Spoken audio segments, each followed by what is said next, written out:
जायकवाडी डाव्या कालव्यातून नागरिकांना व जनावरांसाठी पिण्याचे आवश्यक तेवढे पाणी तातडीने सोडण्यात यावे असे घनसावंगी मतदारसंघाचे आमदार श्री हिकमत उडान यांनी जलसंपदा मंत्री राधाकृष्ण विखे पाटील यांची प्रत्यक्ष भेट घेऊन निवेदन दिले।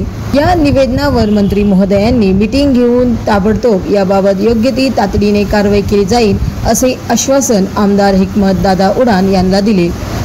आर्यवत न्यूज प्रतिनिधी गणेश राऊत शहागड। जायकवाडी धरणातून सिंचनासाठी डाव्या कालव्यातून पाणी मागणी सन्मान्य आमदार महोदयांनी केली उडान साहेबांनी। विशेष करून गोदावरीनगर पाथरवाला साडेगाव मंगळूर या काही आपले जे बॅरेज आहे उद्या आमची त्या संदर्भात बैठक होणार आहे। निश्चितपणे आपण ते सकारात्मक बाबतीमध्ये काही निर्णय करू।